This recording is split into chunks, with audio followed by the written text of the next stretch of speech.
Okay, I always hear a lot of this issues with gun confiscation and gun control and assault weapons bans and everything else. Here's the thing about it, people. All right, you gotta realize something. Okay, the Sandy Hook shooter suffered from autism. Uh, Autism is a defect in his brain chemistry, which prevents him from perceiving reality the same way other people do. The filter as to how we understand the world around us isn't the same for him as it is for us. Now, this is an attack on all autistic people because not all autistic people are going to snap and kill other people. But one of the things about autism is that most people who suffer from autism uh, experience a habitual pattern of behavior. They have to do certain things repetitiously. Okay. That being said, he also suffered from Asperger syndrome. That's the way it's pronounced, Asperger, but it's spelled Asperger, which is a syndrome, which is a part of the autistic spectrum of mental illness, which makes it hard for him to communicate and associate and function as part of regular society, uh, getting along with other people, even so much as empathizing with other people. Now, it's a wide known fact the mother was a prepper,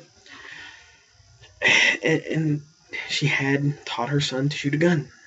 Uh, According to Geraldo, he played violent video games, and therefore the violent video games inspired him to go out and kill people. I don't necessarily believe that. I think that there is an issue here with uh, not so much with the fact that the woman was a prepper or a gun owner or anything of that nature, but there was an issue with responsibility. She had a responsibility to her child not to put him in a situation to where his um, mental illness, the defect of the way he perceives reality, would be encouraged. She had a responsibility also to, well, keep the guns put up, to make sure that no one had access to them other than herself. You know, you can blame guns, but the reality is it's a personal responsibility issue. Yes, there's irresponsible people who own guns. Does that mean that we should take guns away from responsible people? No. You know, there are plenty of irresponsible people who drive drunk and kill innocent bystanders. Children, even. We don't ban cars. No one's banned beer. The the basic thing about this is why everyone's bitching, whining, complaining. The the issue that's come up is, gun confiscation and the government coming for your guns. Well, if they were ever going to do it under Obama, would probably be the apt time when they would try. We have never had a president who has been able to get away with so much uh, criminality and be excused for it. Benghazi, numerous other things. But nobody wants to point a finger at Obama because when you do, you get labeled a racist. Or you're being whatever, you're attacking this person for whatever reason. Um, you know, that discussion which Brian Resner took so much offense to of the whole little gun discussion we had on Facebook, and he's now posted my video and tried to be all aggressive about it. He tried to change the subject into blaming Obama and making it an Obama issue and not a personal responsibility issue with gun owners, which just I'm sorry, Brian, it was pathetic. The video I mentioned it. You said it makes you look like a gun grabber. Too bad you came off as one. Um, but it comes down to this. We're not even getting into that. That's just a side point. It's an example of the mentality of people who don't want to take personal responsibility. Everything is the government's responsibility. The reality of the matter is that when you have a car, you have a responsibility to the upkeep and maintenance of that car. You also have a responsibility to use that car wisely.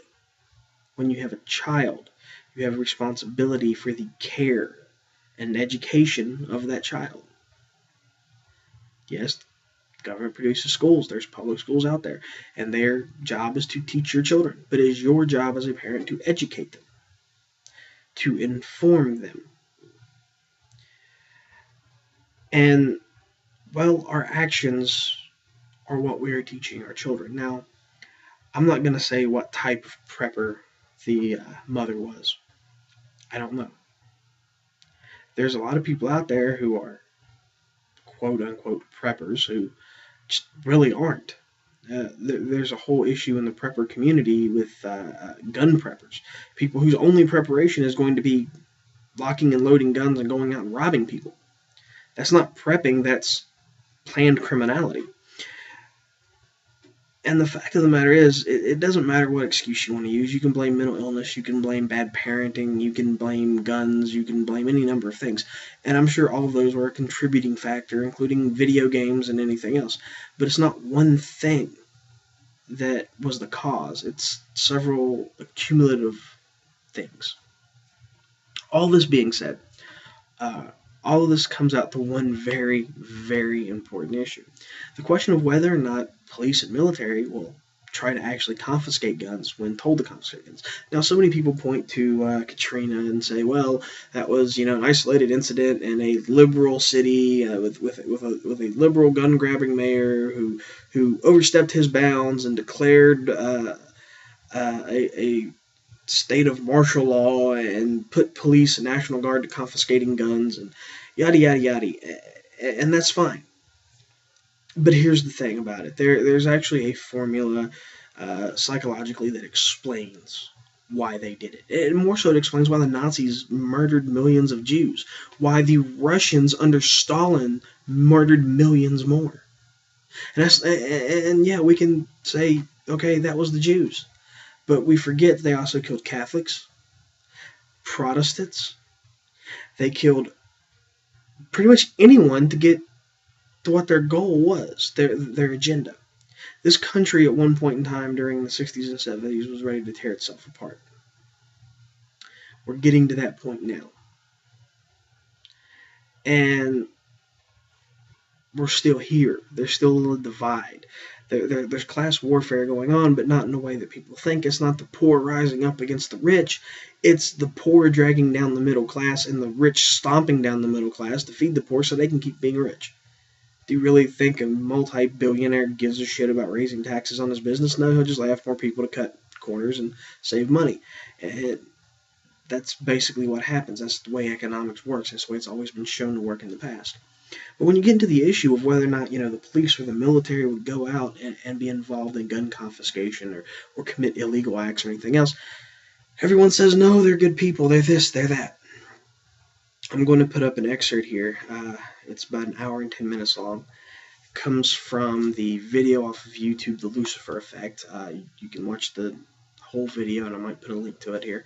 If not, this is the main academic analysis to give you that platform to basically look at it and judge and see what you're dealing with, and to see why a uniform, an executive order, a command from someone in charge, or a position of someone else taking responsibility or anonymity will cause people to do things which are illegal, immoral, unethical, and even things they would never themselves do.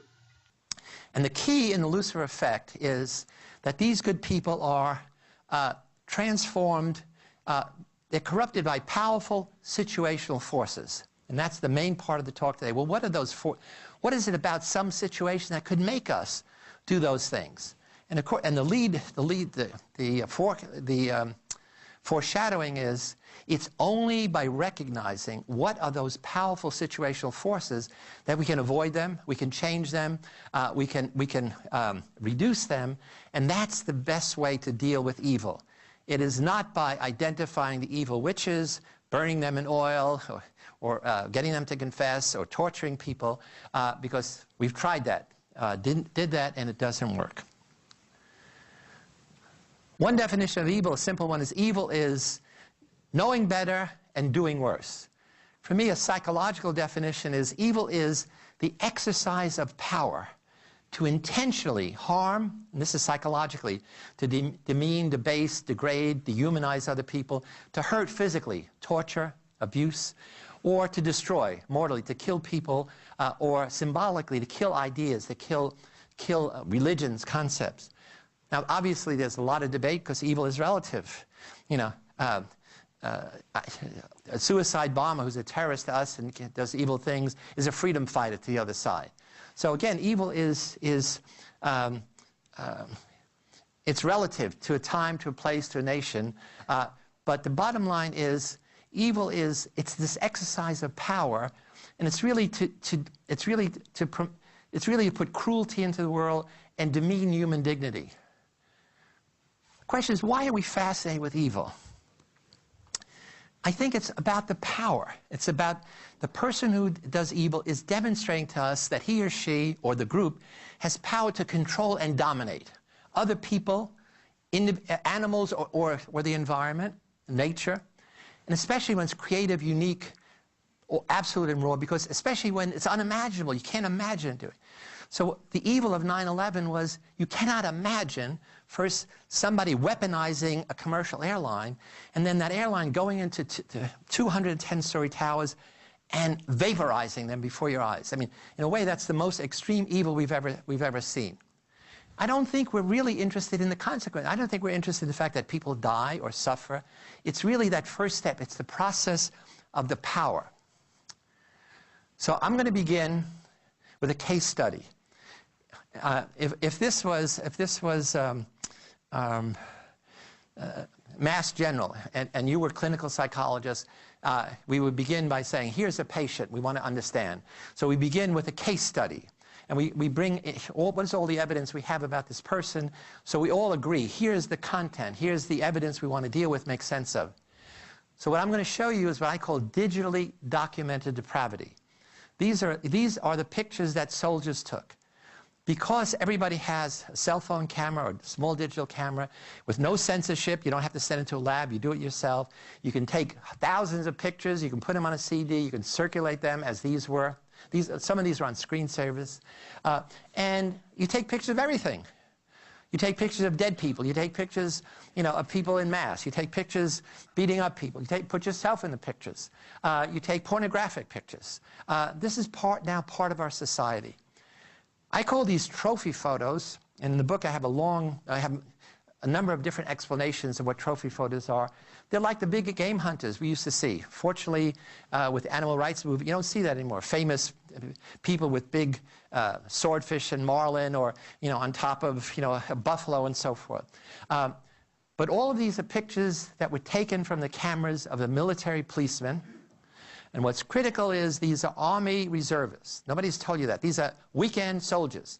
These are soldiers with zero mission-specific training. They had no training to do this job in that place, especially in a war zone and wartime. And they all were on Tier 1A, the night shift.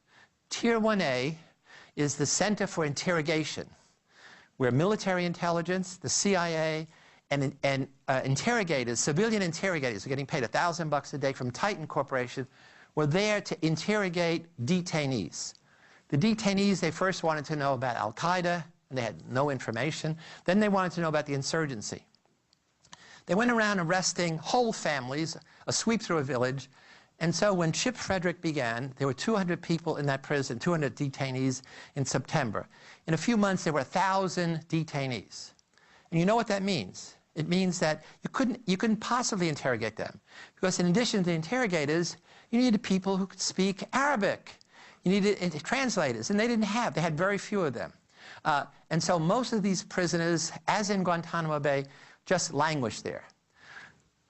The estimates are that at most, of all those people, maybe 2% had any relevant information. And once they're there, a week or two, whatever information they have is cold. They know about what Al-Qaeda or the insurgency was going to do 2 weeks ago, and the longer you keep them there, like in Guantanamo Bay, some people are there 4 or 5 years. Whatever information they have is not only cold, it's irrelevant. So I try to arrange these in a dramatic sequence with sound effects in order to emphasize the horror of the experience. So let's go down into that dungeon. Can we dim the lights?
So pretty horrendous. And again, the focus is on how could this have happened?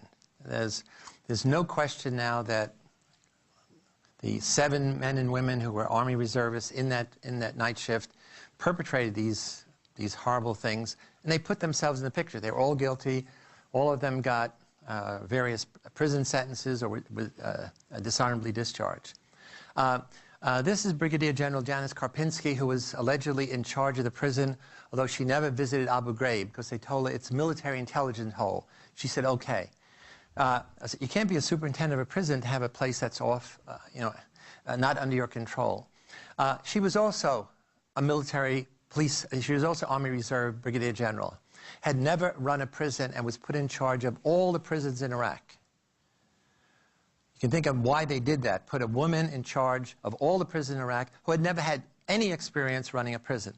And in fact, when this occurred, she's the only officer who got demoted and essentially was forced to retire.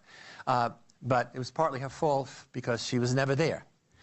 This is former Secretary of Defense Donald Rumsfeld. We're going to find out most of the terrible things you saw, except for the sexual things, were ordered by him.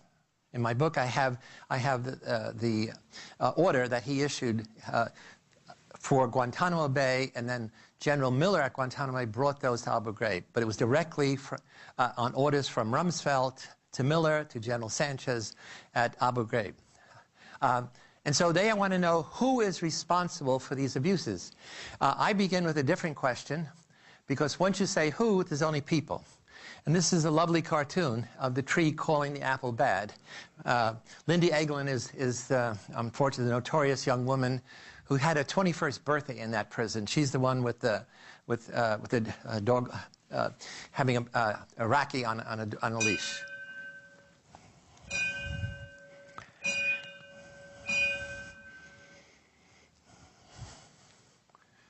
I call it a little shop of horrors. And the question is, what is to blame? What could be people, but it's also, I'm obviously going to argue for the situation. When you say who is to blame, you bias the search for, the person, for the disposition. So how do psychologists begin a search for an explanation here? The way we begin is always focusing on people. Psychology is a scientific study of the behavior of individuals and their mental behavior and their mental processes. So our whole approach, especially in clinical psychology and psychiatry and assessment and motivation, is at the individual level. Cognitive psychologists want to understand what happens inside of people's heads. Social psychologists are one of the few who come across and say, but people are always behaving in a situation, so we really should understand something about the person and something about the situation. So the dispositional analysis would begin by saying, let's find out if these people had sadistic tendencies, what kinds of character defects they have. Let's explore the inner determinants that led these people to do that, no matter what situation they were in. Those are the bad apples. The situation approach says, let's begin by saying maybe these are good men and women who are corrupted by the behavioral context, by powerful situational forces, which I'll describe later, and let's call that the bad barrel. The next level up is the system, which says the system creates that bad barrel. And it's a bad barrel of prison put in a bad barrel of war. And when you talk about systems, this is the political influence, the historical, cultural, economic, and especially the legal, because that gives legal definition. That makes things legal and makes some things illegal to do, because it's a system that creates the barrel, that maintains the barrel, and ultimately mismanages it. So here I'm going to talk about the bad barrel makers. I'm sure many of you, when you were younger, were fascinated by Robert Louis Stevenson's Dr. Jekyll and Mr. Hyde story. It's a story about this good Dr. Hyde playing in his lab, developed some chemical and took it and was transformed into the evil Mr. Hyde. And when the drug wore off, he had to do it again. So he's the subject of his own experiment. He did not have to go to human subjects research committees to get approval. And so whatever was in that chemical was enough to transform his character from good to evil. And so the question I always wondered as a kid is, is there some other way to do that without the chemicals? Obviously, we want a drug-free America, right? And maybe social psychology could do two things and also help us understand how those soldiers, assume they were once good, I'll try to present evidence for that, could have been so corrupted. So let's start really almost at the beginning, back in 1963, with a study that some of you know about. I'll describe very quickly. This is a study which really begins the question, would you electrocute a stranger if Hitler or one of his representatives told you to? The answer you say is no. That was Nazi Germany, 1939. This is America, 2007, et cetera, et cetera. And he says, maybe you're right, but being a good Jewish kid, he was concerned about the Holocaust. Could it ever happen again? Could it ever happen in New Haven, Connecticut? He was a young professor working at Yale, his first job. And he was also my high school classmate at James Monroe High School in the Bronx. And he put this ad in the newspaper. So you get up in the morning, you see this ad, and the ad says, we'll pay $4 an hour for a study of memory. What's important is he says, we don't want college students, we don't want high school students. We want ordinary people. What do you mean ordinary people? Factory workers, city employees, laborers, barbers, telephone operators, clerks, the run-of-the-mill of American, okay? Ages 20 to 50s. So he gets a wide range of people. They come to the lab at Yale, but these are not Yale students. Almost everybody who talks about Milgram's study, because it was done at Yale, says it's students. No students. Ordinary people. So he runs 500 of them in various experiments there. And then he says, well, maybe what's influencing the results is that if you're in New Haven, there's one thing, there's Yale. There's nothing else. So he moves the lab to Bridgeport, Connecticut, puts it in a storefront, no connection to Yale, and runs 500 more people in a bunch of other experiments. This is the most representative study in all of psychology. 1,000 ordinary people in two different cities in 16 different experiments, which I'll describe in a minute. So you come to the lab, and he says, psychologists want to help people improve their memory. He gives you a whole spiel about how important memory is.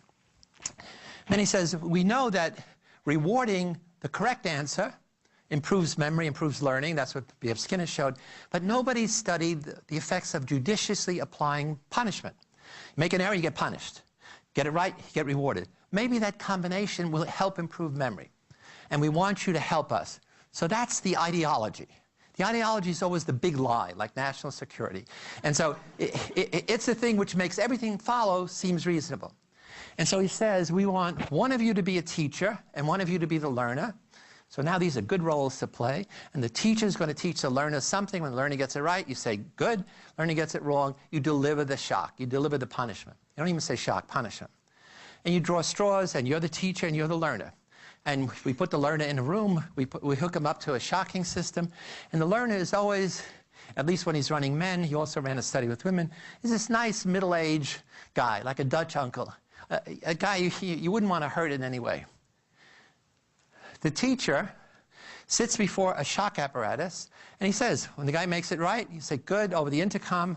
The person you're going to shock is in the next room.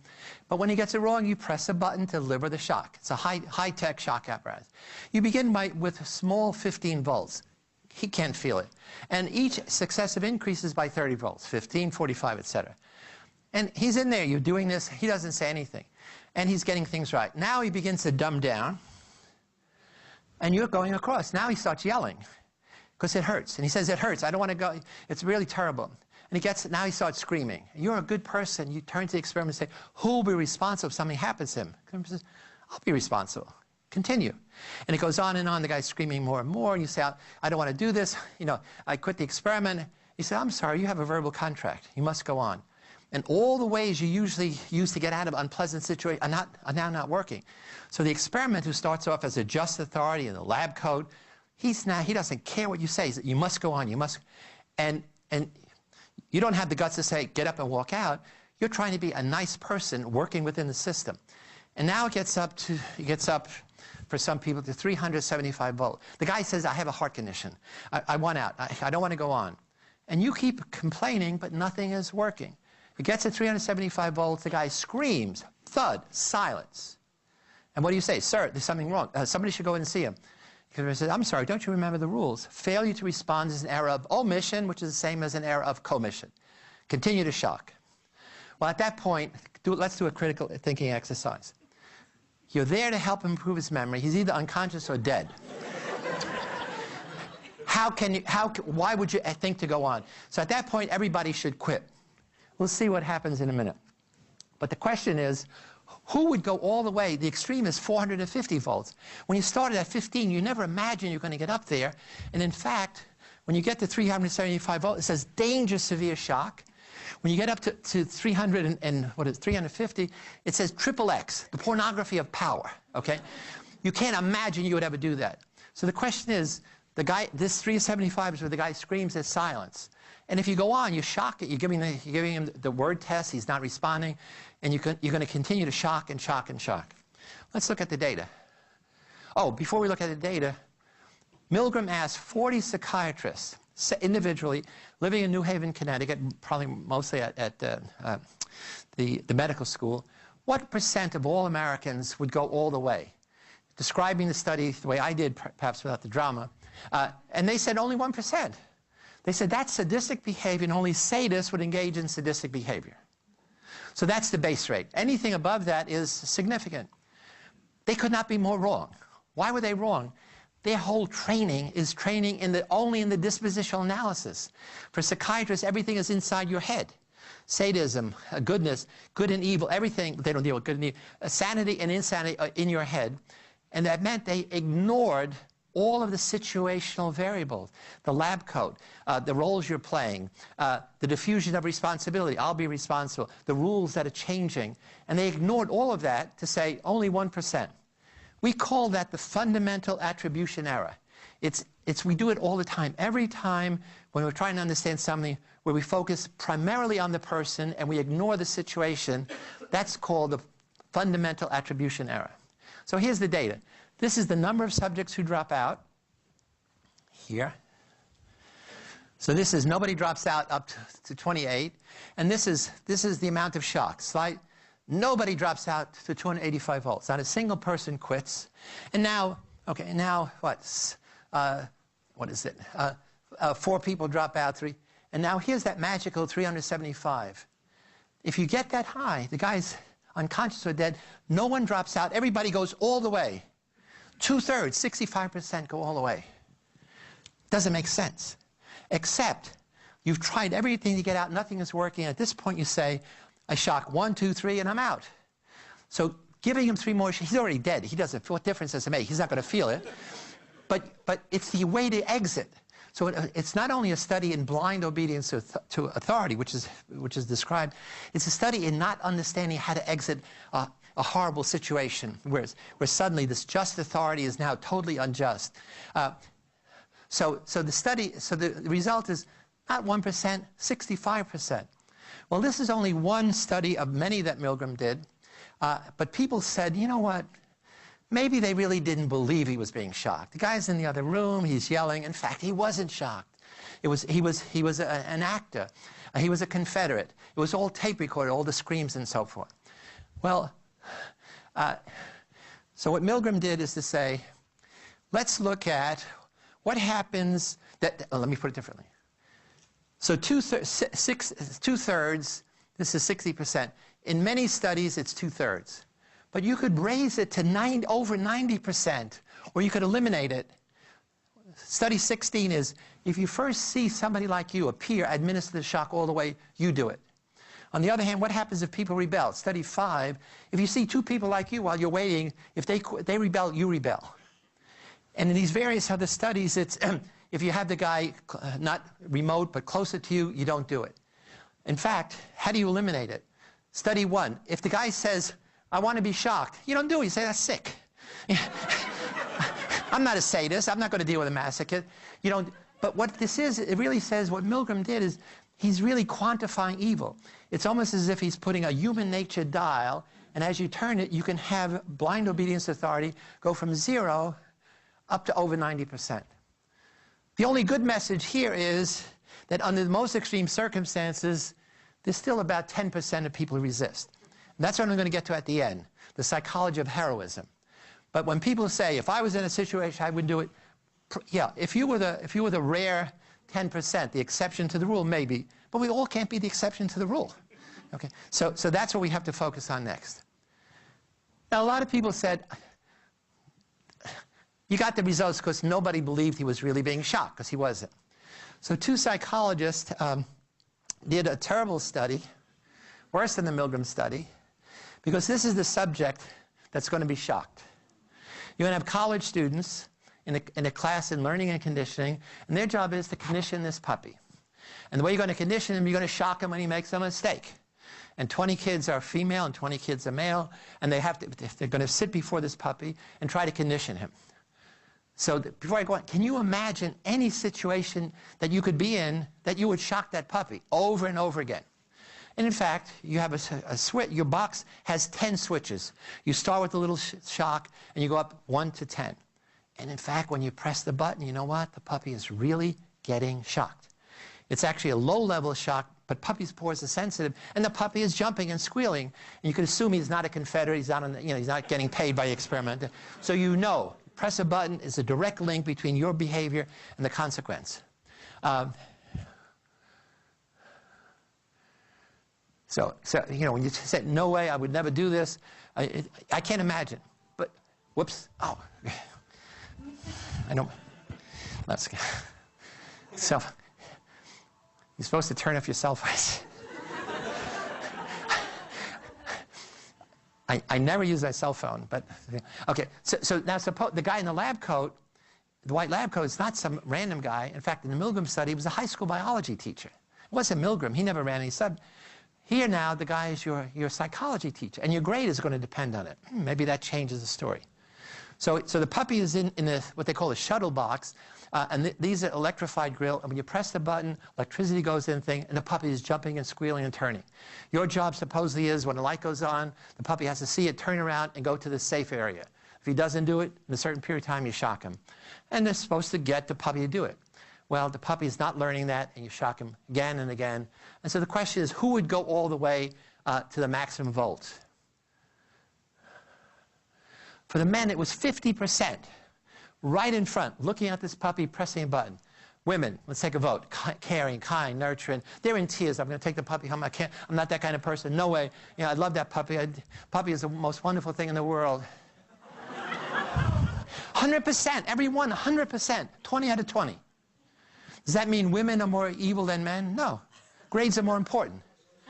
This is now 1971. And in 1971, women were more likely to be obedient to male authority than they are now, fortunately. So it's not about evil. It's about how you seduce people to do something. They say, I would never do that. Now you're doing it. The important thing in this study is they never published a study because they presented it at the American Psychological Association, and the shit hit the fan. People were yelling at it. And so it is in the archives of psychology, but it's never been published. And fortunately so. But it's important because people, you know, at least somebody who's read my book said, oh, your book is not about human nature, it's about men nature. Only men do these evil things. Well, it turns out not to be true, and I'm going to show you another. So the Milgram studies, you put women in, they do just what men do. Here's a study with women. They do it more extreme than men, and I'll present a study in a minute to show that, that the situational power affects any of us. Men and women, old people, young people, educated people or not. You just have to use more skill, okay? All research is artificial. You're never ever going to be in a situation with a shock box and stuff. So we always ask the question, what is the external validity? What in the real world does the fundamental concepts relate to? 912 American citizens committed suicide or were murdered by their family or friends in the jungle of Guyana because of their blind obedience to this man who was their priest, Reverend Jim Jones, pastor of People's Temple, Church of Christ Disciples. He gave the orders for them to commit suicide. But he didn't say, he said revolutionary suicide. In fact, he said, mothers, be kind to your children. Give them the medicine first. The medicine is cyanide, Kool-Aid, cyanide and Kool-Aid. He said it will not hurt. The kids are screaming their brains out because it produces convulsions. Then give it to your parents. Be kind to the elders. And so people are giving it to their parents. And then take the medicine yourself. We have the last hour tape in which he's telling, so we can analyze what he did. In 30 minutes, he got 921 American citizens to commit suicide in this way. And if they didn't commit suicide, then they were either injected with cyanide or shot. So this is the modern Lucifer effect. Here's a man of God who becomes the angel of death. So what I get from the Milgram study is not simply, oh, gee, how easy it is to seduce good people to do bad things. It's really a recipe, if you look at the details, for how cult leaders, for how con men, for how authorities can seduce any of us into doing evil deeds. You got to start with ideology. All evil begins with a big lie. If you look at Hitler's Mein Kampf, he says, in dealing with the Jewish question, I'm doing the Lord's work. I studied torturers in Brazil who torturers, death squad executioners. And there was national security is threatened by communists and socialists. And communists and socialists have to be interrogated, made to confess, and then killed. And these were by fascists that our government supported, fascists throughout Latin America, Central America, and Greece. And now it's turned around, so the enemy is not communist socialist, it's you know, fundamentalist Muslim. You always begin with a small first step. Just sign here, just give 10 cents, just a drop of blood. You always begin with a step that it seems insignificant because you cannot imagine that that's the first step in the descent to hell. And then you want successively increasing small actions. You want to start with a just authority, and he's going to now change, but gradually over time. So we teach our children to respect authority, but we don't teach them to make that distinction between a teacher who starts off good and now is abusing. I used to love math until I had Mrs. Wasserman in the 6th grade when she was giving algebra proof. She said you had to sit on your hands so you wouldn't disturb her. And so after a while, and she went on, your hands got numb. And algebra now is associated in my mind with pain. And so this teacher for me is evil. She destroyed my love of math and certainly all the other kids in PS 25. And so here's a teacher who, you see parents, you know, she's rigorous and tough and so forth. She did an evil thing. You need rules. Rules are impersonal ways to control personal behavior. But when the rules are vague and changing, you always say, I told you the rule says. And you say, I don't remember that thing about errors. Well, it's your fault not to remember. The rule says. Situation always relabels. This is out of Orwell. So you are now an aggressor harming somebody, but no, you're a teacher helping, so keep shocking. You're helping this person. You're a good father preparing your son for the hard knocks of the world, so keep knocking him around. You always want models of compliance. You always want to say, look, all your neighbors bought my journals, or here's all the people who are willing to do this. You want verbal dissent. You say, yeah, you're good. Say it again. You're not that kind of person. That really, the puppy doesn't care. Doesn't care if you're crying, doesn't care if you say, I'm not that kind of person. Just don't keep shocking the button. So what you want is verbal dissent, which is a feel-good thing, but you insist, if you're the evil authority, on behavioral compliance. Keep pressing the button. And last thing is, make exiting difficult. This is the key to date rape. Nobody dates a rapist. You date friends, a guy, a classmate, so forth. And now he's all over you, and you say, time out. No, I don't want to do this. And he's not listening. And as long as you maintain the usual traditional female, good woman orientation, he's going to be all over you. You don't know how to exit. You don't know how to do what you have to do. In this case, scream, call for the police, kick him in the groin, whatever you have to do. But unless you know how to exit a situation, you're going to be trapped, as in the Milgram study. While Milgram is doing that, I'm reading Goulding's Lord of the Flies. And Goulding's Lord of the Flies, if you remember, is about how one of the boys changes his appearance, paints himself, and now gets the other boys to do it. They can do something that they were unable to do before. It's about the power of anonymity, the loss of control that disinhibits sexual behavior and violent behavior. That was the theme of the story. Boys got hungry. The only food was pigs. They tried to kill the pigs. They couldn't do it. Killing was inhibited. These are Christian choir boys, according to Goulding. But now, simply changing your external appearance somehow disinhibited, liberated them from these constraints. And the question is that a novelist conceit, or is that psychologically valid? Essentially, in this situation, what he's talking about is, ordinarily, what controls our behavior is cognitive control. It's thinking about what would happen if I'm responsible, suppose I'm accountable if anybody found out. It's really self-constraint that keeps us from behaving immorally. And if you knock this out, and you now make the situation the controlling factor, meaning what is everybody else doing, and I'm going to do what everybody else does, then you set up for evil. So we did a study, all with women. Women students are now going to shock other women. And we give a big cover story. We tell them it's a study of how we want to see how women, how creative women can be under stress. Their job, be creative. Your job is to stress them. So again, it's reasonable, okay? Psychologists are interested in that relationship, but we don't want them to see your reaction. So we're going to put you in a big floppy lab coat and put a hood over you because we want to eliminate nonverbal behavior. And there's going to be 4 people in your group. We're going to take away your name, you're 1, you're 2, you're 3, you're 4. We put them in these little Ku Klux Klan outfits. And within the frame of the study, nobody's laughing. It seems reasonable because they bought, again, the big cover story. Social psychologists call it the cover story. It's, again, our big lie. And now we give them a sample of the shock.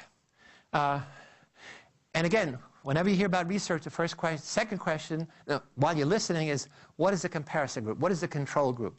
These are women from the same population, NYU students in introductory psychology, randomly assigned, you flip a coin. They're in the condition where you're going to individuate them. You're going to emphasize the individuality. They have name tags, Cynthia Jackson, Marsha Johnson. In the other group, we de-individuate. We say you're 1, you're 2, you're 3. We cover your appearance. So it's really a study of individuation versus de-individuation. Now, there's nobody there like a Milgram. You must go on. I leave the room. I go inside. They're looking through a screen, and here's the first of the victims. I give her something. She has to give me a remote associate, a creative thing. When an amber light goes on, your job, put your finger on the button. When a green light goes on, shock is in the system. You believe that because she starts screaming and twisting and turning. She's not being shocked, but there's a little light that she sees, and she's an actress. You have 20 trials that shock her. We drag her out and bring the second woman in. You have 20 trials again. So here's the data summarized. Now, it's how long you hold your finger down. So the dependent measure, the thing we're looking at it's the shock duration. In the Milgram study, it was the intensity. This is how long you hold your finger down. The longer you hold your finger down, the more she's jumping and turning. This is the first 10 trials, and this is the second 10, averaged across the 2 different women. At the beginning, the women who are individuated start at a low level, and they stay there. What's critical is the women who we put in the Lord of the Flies phenomena. We take away their identity, we made them feel anonymous. They begin giving twice as much, and over time, more and more. This increase is a significant linear increase. That means as they do it, they do more and more and more. And we find this over and over again. I did this study with the Belgian military. Instead of hoods, we had masks. Instead of shock, we had people throwing styrofoam balls. No matter how you do it, if you make people anonymous and you put them in a situation where they have permission in that situation to be violent, they will be violent. So here's anonymity of terror. We forget, America's first terrorists were Ku Klux Klan. They used anonymity as a way of promoting fear and terror, not only among blacks, but Catholics and people throughout the South. Now, an anthropologist read the article I wrote on this and said, you know what? If it's true what you say then, we can get out of that little basement lab at NYU, and we can go in the real world, because the question here is, does it make a difference if, before warriors go to war, they change their appearance or not? Makes a difference in terms of how they treat their victims. So he said, in some cultures, we know they go to war without changing their appearance. In other cultures, they do the Lord of the Flies thing. They paint themselves, they put on disguises, or they wear masks. And so he went to the human area files and found 23 societies, cultures, where there was 2 bits of evidence. Do the warriors change their appearance or not? And then the dependent measures, do they kill, torture, mutilate? Not pressing a button on a shock box, kill, torture, mutilate. And he found 15 cultures where warriors changed their appearance and 8 cultures where they did not. And he found 10 cultures where they didn't kill, torture, mutilate, and 13 where they did. What happens if they don't change their appearance? If they don't change their appearance, they don't do anything. Only 1 of 8 kill, torture, mutilate. But we don't care. We care about the red zone. If they change their appearance, what happens is 12 of 13 that kill, torture, mutilate first change their appearance. If they change their appearance, 12 of 15 kill, torture, mutilate. So what does that tell us? That tells us culture has wisdom. All wars are about young men sent to war to kill other young men by old men. That's what war is all about. The only difference is sometimes over property, sometimes over turf, sometimes over revenge. And so you put them in uniforms. That's what a military uniform is all about. Is to take any of us in our street clothes, put us in a uniform so we behave in a uniform way. We go through training to make us kill on demand, on command. But when the war is over, what do? We say, you must turn in a uniform. It is against the law to wear your uniform once you are discharged. And so you have military uniforms. In some cultures you have masks, some cultures you paint yourself, because we want killing to be situationally specific. Another way you can get good people to do bad things is you can dehumanize the victim. We don't have to change you, we just have to change your perception of the victim. We don't want you to think of them as kin or kind, similar to you. In the extreme, they're animals. So my colleague Al Bandura did a study I'll describe very quickly, a very important study that is hardly ever referenced. He gets students from one college, let's say Stanford, in groups of 3, and he said, students from another college are coming, and we want you to help improve their problem-solving ability in a group. You're going to give them problems, and if they get it right, you're going to reward them. If they get it wrong, you're going to give a shock which goes to all of them. Seems reasonable. Again, the cover story, we want to help.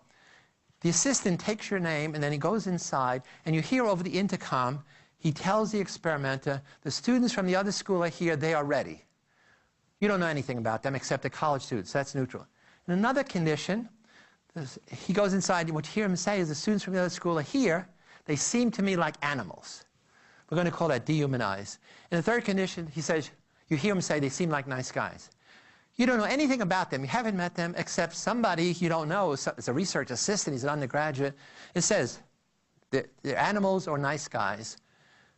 Remember, you know they're college students. So what difference does it make? You have 10 trials to give them shock, and the shock goes from 1 to 8. You start at a low level. If you're neutral, you stay here. If you are in the dehumanized condition, you start at the same level. So if you only did one trial, you say it doesn't make a difference. But you get the same effect I just reported to you.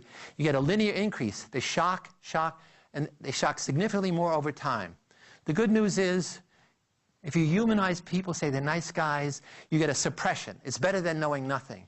So this is a very powerful study that says, sticks and stones may break your bones, but names can kill you.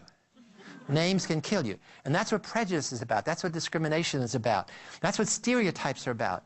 You give the name. So soldiers in Vietnam, we call them gooks.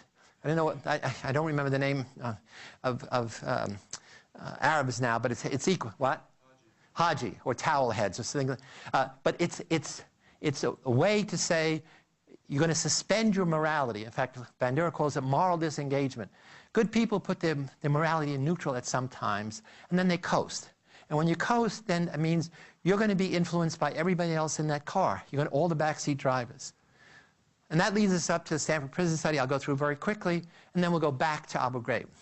Stanford Prison Study, done way back in 1971, combines de-individuation, anonymity of place, dehumanization, role-playing and social modeling, moral disengagement, group camaraderie. We underestimate what a big role that plays in evil. The evil of Enron, the evil of these corporations, I'm going to talk about administrative evil later, is always getting with the program. It's always being a team player.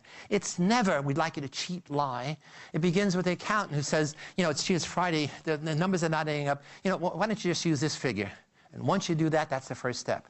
Then next week, it's why don't you change 2 figures? And next week, it's more and more. So the path to evil always is that, remember that first 15 volts. Prisons are about power. Power differentials. Guards have more power than prisoners, and over time, they have to demonstrate to the prisoners they have total power and the prisoners have none. The other thing that I come out of both the Stanford Prison Study and Abu Ghraib is the evil of inaction.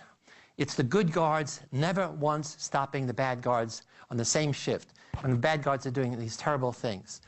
And unlike the Milgram study, where it's about an individual authority putting pressure on another individual, this is a study about institutions. This thing I talked. Most of us live our life in institutions, in families, in schools, in religious institutions, in hospitals, in old age homes at the end.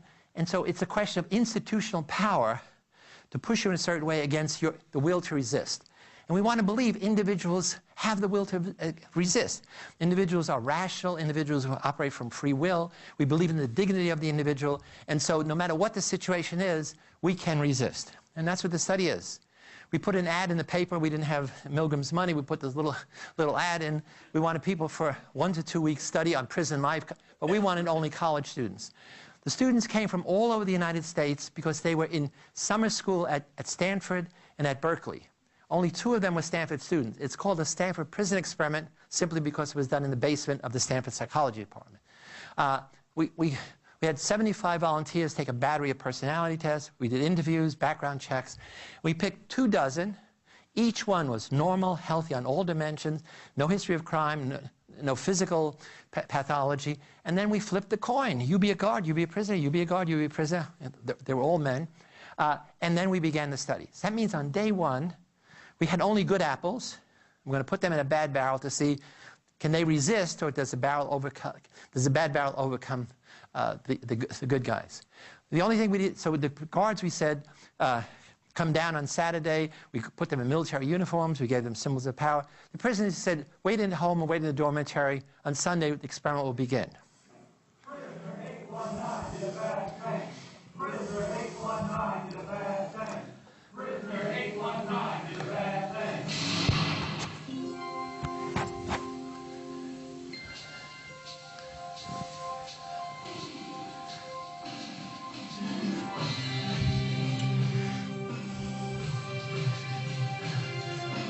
That's Stanford Paradise, which I'm going to turn into hell in a minute.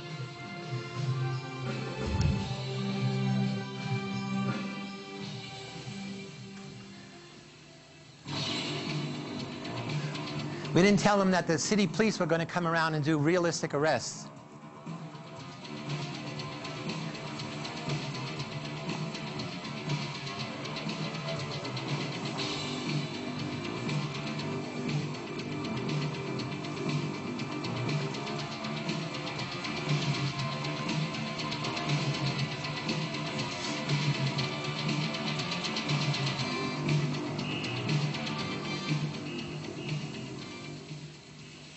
police car pulls up in front, and a cop comes to the front door and knocks and says he's looking for me.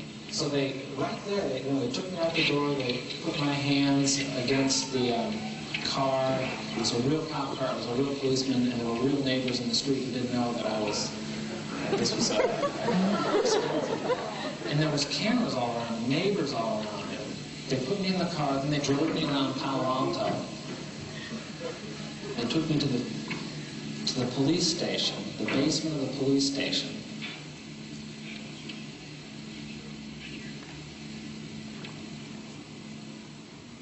Then they put me in a cell. I was the first one to be picked up, so they put me in a cell, which is just like a room with a door with bars on it. You could tell it was a real jail. They locked me in there in this degrading little outfit. They were taking this experiment too seriously. Indeed we were. This is what one of our guards looked like. Military uniform, billy club, whistle, handcuffs. And then the idea I got from the movie Cool Hand Luke. Silver reflecting sunglasses, which conceals your eyes, which are critical in de-individuation. We created an anonymous prison yard in the basement of the psychology department. Prisoners first went through something called a degradation ritual, which happens in most military outfits and certainly in prisons, stripping them naked, putting a bag over their head, delousing them, assuming they're bringing germs in, and then putting them in a uniform, which was just a smock with a number on it. Instead of shaving their hair, we had them wear women's nylon stocking caps to remove individuality. This is 1971. Hair was really important to people then. As you'll see, everybody had hair and more hair. And this is the art in action. There was solitary confinement. And it began, so we videotaped with a hidden camera, and we observed with a hidden camera. But most of the time, it was just guards and prisoners. The whole days, it was just prisoners interacting with guards. I was the superintendent. Craig Haney and Kurt Banks were my graduate students. They acted as lieutenants. We had an undergraduate play the role of warden. And we tried to make it as realistic as possible. We had a prison chaplain come down. We had Parents' Day, parents' nights with parents and boyfriend, girlfriends. We had a public defender come. We had parole board hearings run by a former ex-convict who had his parole revoked, not revoked, denied 17 times. So we did all the things to make it a realistic environment.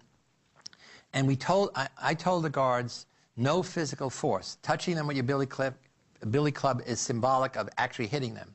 I did not limit psychological abuse. And once the guards learned that, the initial push-ups, as you saw in the picture of Abu Ghraib, they started with push-ups and stuff, and that becomes boring. And over time, it got more humiliating, more degrading.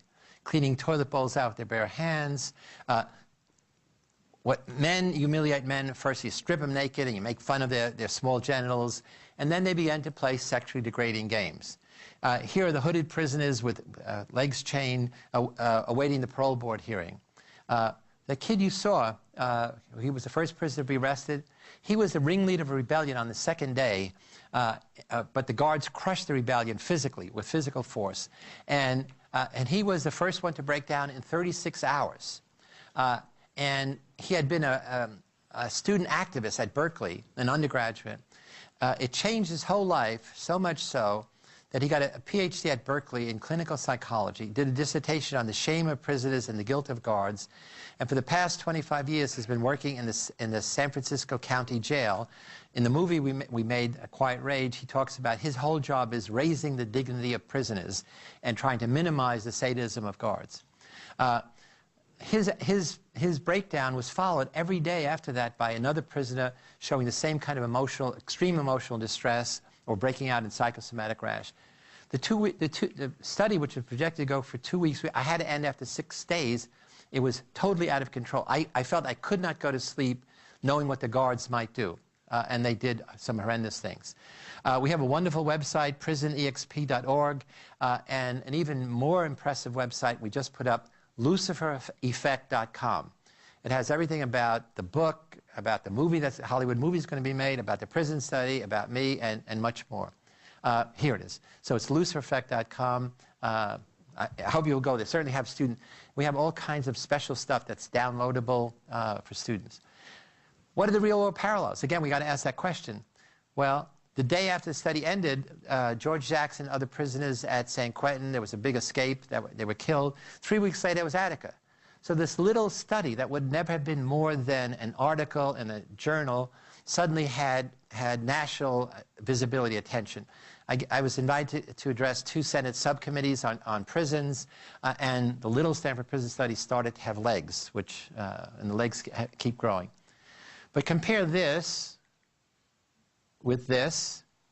They ran out of paper bags in Iraq, and so now they use black sandbag covers. This is in Guantanamo Bay. This is, again, in Guantanamo Bay. The reason they're wearing earphones is that they blast loud noise, and then if the prisoner talks, they give him earphones. That is, they're blasting loud noise into his ear.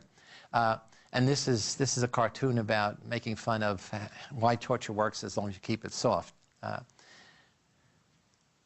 Aside from my parallels, I mentioned James Schlesinger headed the only commission focused on the abuse of Abu Ghraib, but he was a former Secretary of Defense, and on his commission he had former generals. He says, psychologists have attempted to understand how and why individuals and groups who usually act humanely can sometimes act otherwise in certain circumstances. That's the Lucifer effect. He says the landmark Stanford study provides a cautionary tale for all military detention operations. And his commission compares, he said, but the Stanford system was benign. In military detention operations, soldiers work under stressful combat conditions that are far from benign. And then he goes on to say, here are all the conditions operating. It's that list. They talk about de-individuation, dehumanization, moral disengagement, and more. The most interesting thing for social psychologists is the following statement. The potential for abusive treatment of detainees during the global war on terrorism was entirely predictable based on a fundamental understanding of the principles of social psychology, coupled with an awareness of numerous known environmental risk factors. Findings from the field of social psychology suggest that the conditions of war, the dynamics of detainee operations carry inherent risk for human mistreatment, and therefore what? Therefore, they must be approached with great caution, careful planning, and training. What I'm going to tell you is there was no training, there was no careful planning, and there was no caution, because in our rush to war in Iraq, none of this was thought about. So there's actually a fuller body of social psychological research, and in my book I have 2 whole chapters on all of the social psychological research that supports the conclusion that situations can have unexpectedly powerful influence on us. But essentially, we have substituted social psychology for those chemicals and had the same effect of transforming good people into perpetrators of evil at a given time in a given situation, not always. So we take the chemical out of his hand, and we can still make good people into monsters. And essentially, it's, the question I always get is, well, aren't some people born good and some people born evil? We really want to have a notion of evil is really, and goodness are in people. And my answer is no. My work, and especially the Lucifer effect, is really a celebration of the human mind, of its infinite capacity to be selfish or caring, to be heroic or villainous, to be creative or destructive. The human mind can do anything. We can be Mother Teresa, or we can be Saddam Hussein, because anything any human being has done, we have the capability of doing it in that situation, in that setting. So now let's go back in our last 15 minutes, let's go back to the dungeon in a real prison in Abu Ghraib. And what we need, now we know the analytical tools that we need, and in the book I do this in much more depth. We need to understand the person. We need to understand the physical place. What kind of place was that thing called Abu Ghraib? We need to understand the psychological situation, the behavioral context that this guy was in and those other soldiers were in. And then we have to ask, what was the situation that created what was the system that created that situation? So who's this guy, Chip Frederick? He's Army Reserve MP in charge of Tier 1A night shift. He's the bad apple. So we're going to say, what was he like before he went down? What was he like when he was there? What was he like afterwards? What were the influences on him while he was on duty there? And so, as I said, I take on the role of investigative reporter. I'm going to find out everything there is to know about this guy, everything about that place. I'm not going to spend a day interviewing him, going through his psychological records. I check he was a prison guard in a small prison. I checked that. He had 9 medals. I found out what those medals were for. I'm talking to his wife, his sister. I'm talking to people who knew him. And then I'm talking to military people who were there at the time, independent of him and independent of the 7 men and women who did this thing. So I'm going to give the situational perspective to counter the bad apple dispositional view. So here he is. Here's a prisoner covered with shit, his own shit. He's called Shit Man. Mentally deranged prisoner who, what he would do is cover himself with shit. And Frederick would roll him in dirt so it wouldn't stink up the place, or put him in a gurney and tie him up.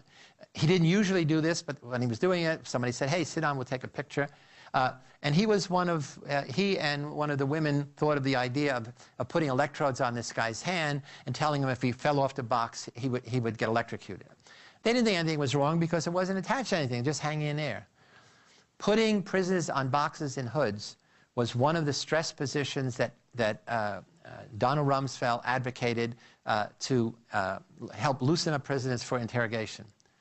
What was he like before going down into that dungeon? He is the most all-American, patriotic person I have ever met in my life. I mean, it's almost comical. His father's a West Virginia coal mine. He's a Baptist. He goes to church on Sunday. He plays softball. He hunts. He fishes. He has lots of friends. He goes bowling. You name it. He married. The only thing that's exceptional, he's married to an African-American woman. He's a great stepfather to her children.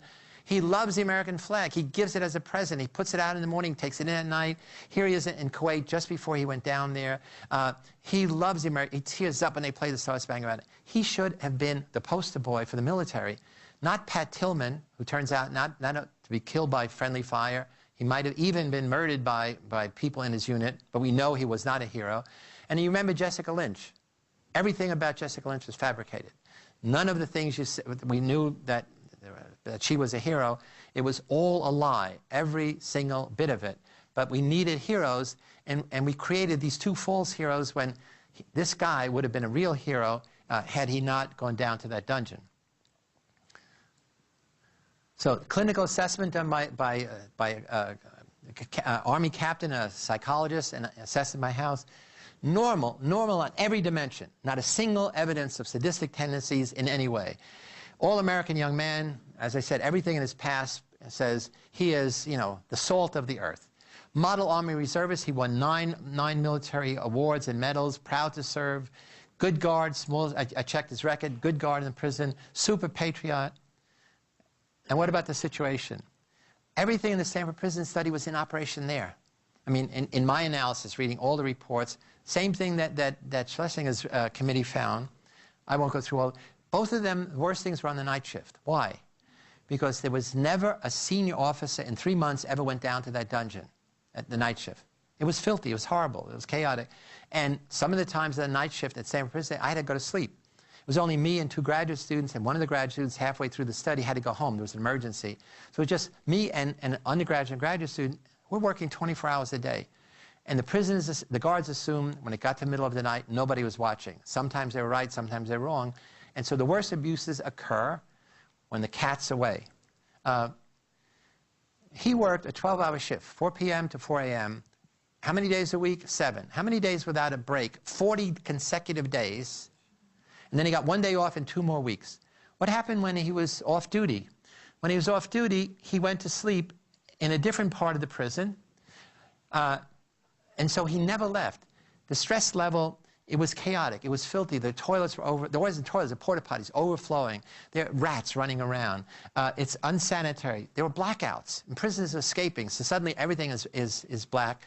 And there were 1,000 prisoners who were naked or had jumpsuits or speaking a strange language. And he was in charge of 1,000 prisoners, 12 Army Reserve Guards, 60 Iraqi police were smuggling weapons in all the time. And prisoners, in fact, are escaping. No training for this job and no supervision ever. I said he almost never left the prison. He slept in the prison. And so we call that a total situation. His whole life was organized around that setting. Extreme fear. This prison is under bombardment all the time. across the street from the prison is a housing project, and they're shooting grenades and mortars. The British told us, don't use Abu Ghraib, it's too dangerous. In this setting, at least 5 soldiers in 20 prisons were killed. So now there's this tremendous fear, you know, every day of his job. And so really, he's exactly like one of my good guards. Before he went down to the prison, everything about him is like one of the Stanford Prison Experiment guards. Good in every way, probably not the same level of intelligence, and he didn't have the same kind of creative evil as they did. And then they put him in a situation like the Stanford Prison that corrupted him. What was he like afterwards, before his trial? So after this, he was accused. He came to California. I spent a day with him, getting to know him. So here's this monster. Here he is with Martha, his wife. Here he is with the San Francisco Giant cap. Here he is with me. And ordinary guy. And he says, I'm willing to die for my country. Well, what was the impact of my wonderful situational defense? Nothing. 8 years in prison, dishonorable discharge. He's now a prisoner. He was stripped of his 9 medals publicly. They took away 22 years of his retirement pay. His marriage is destroyed. His life is wrecked. And in the trial, what the prosecutor said is essentially, those actions humiliated the military. Those actions humiliated the Bush administration. And it was not really what they did. It was about the pictures. Because the pictures went around the world. And they put him in solitary confinement in Kuwait. He did those things. The only other charge, he hit one prison in the chest once. That's the most violent thing that he did. For 8 years in prison, 22 years back pay, and put in solitary confinement. So the question is, who is responsible for using dogs to induce fear? It's called fear up. For nakedness of prisoners, for extreme stress and fear imposed, sleep, food, and sensory deprivation. It was both sensory deprivation and sensory overload, blasting loud noise, lights in their eyes, of concealing illegal practice from Red Cross observers, of abuses, suicide. There have been 21 murders in all of the American prisons in Cuba, Afghanistan, and Iraq. It was not Chip Frederick or any of the soldiers there. All of these came from Donald Rumsfeld, from General Miller at Guantanamo, and General Sanchez. In my book, I give all the specific detailed evidence of this allegation.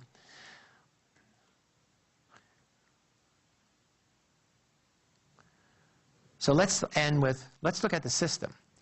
One of the reports is by General Fay, which says, for a period of 7 months, military intelligence, they were in charge of Tier 1A, and the military police, usually their job is to maintain the security of the prison.